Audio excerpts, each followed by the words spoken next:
Mga kababayan, huwag nyo nang hanapin ang mga pulis sa presinto sapagkat kami ay nasa inyo ng mga telepono. Dial 911, darating kami sa loob ng 5 minuto. Lilingkod sa bawat Pilipino at magbibigay ng tamang impormasyon para sa tahimik at maayos na Pilipinas. Police News Network, alagad ng batas, tagapagtaguyod ng balitang pulis, sandigan ng mamamayan, patnubay ng katotohanan.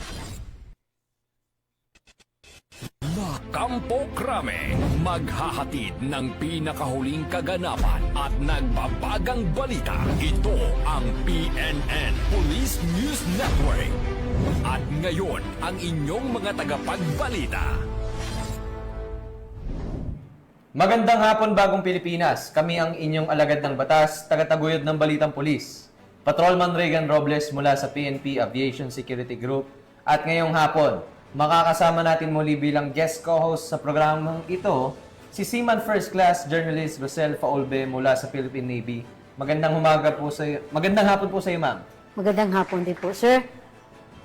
Maraming salamat po muli sa Philippine National Police sa pagbibigay sa amin ng oportunidad na maging guest co-host po dito sa Police News Network. Kami po ay naghahatid sa inyo ng tamang balita, kwentong ng pulis at serbisyo para sa mamamayan. Ito ang PNP News Online. Ang pangunahing balita ng Police News Network, alagad ng batas, tagataguyod ng Balitang Pulis.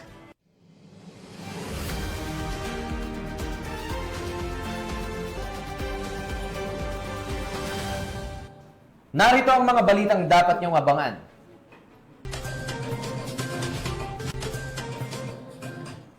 Pitong drug suspect nasa kote sa bypass operation sa Malolos, Bulacan. Shabu nasa bat.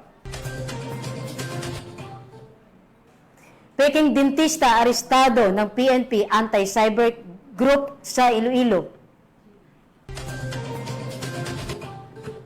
At high-value individual timbog sa Davao Oriental.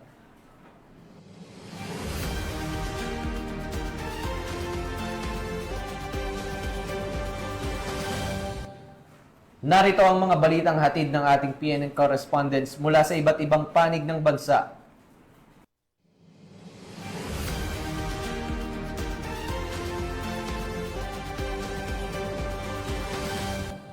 Simulan natin ang balita mula sa bahagi ng Luzon.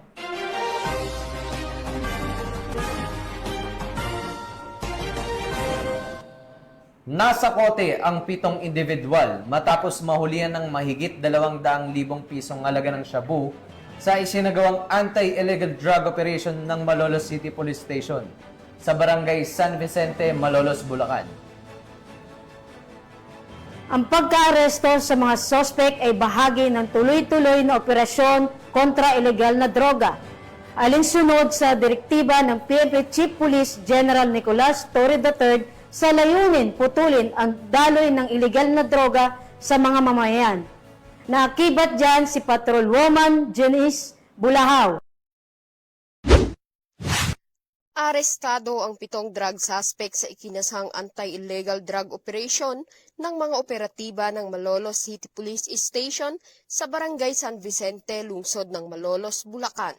Ang operasyon ay pinamunuan ng Station Drug Enforcement Unit ng Malolos City Police Station sa ilalim ng pamumuno ni Police Lieutenant Colonel Romel E. Heneblaso, Chief of Police ng nasabing istasyon. Kinilala ang mga naarestong suspect na sina alias Halal, 26 anyos na isang water station attendant, alias Bokari, 29 anyos na isang Shopee rider, alias Abdul Halal, 25 anyos na isang vendor, alias Makmak, 22 anyos, alias Ladin, 22 anyos, alias Renren, 25 anyos, at alias Migi, 23 anyos, na pawang mga construction workers. Nakumpiska mula sa mga suspect ang 16 na piraso ng heat seal transparent plastic sachets na naglalaman ng hinihinalang shabu na may tinatayang kabuuang bigat na 31.2 gramo at may standard drug price na 212,160 pesos. Nasamsam din ang 500 peso marked money na ginamit sa bypass operation. Ang mga suspect at nakumpiskang ebidensya ay nasa kustodiya na ng Malolos CPS para sa kaukulang dokumentasyon at pagsasampa ng kasong paglabag sa Section 5 at 11 ng Article 2 ng Republic Act 9165 o ang Comprehensive Dangerous Drugs Act of 2002. Patuloy ang maigting na kampanya ng Bulacan Police Provincial Office laban sa ilegal na droga, alinsunod sa direktiba ng pamahalaan upang mapanatili ang kapayapaan at kaayusan sa lalawigan. Mula dito sa Gitnang Luzon, ako ang inyong PNN correspondent, Patrolwoman Janice Bulahaw, alagad ng batas, tagataguyod ng Balitang Pulis.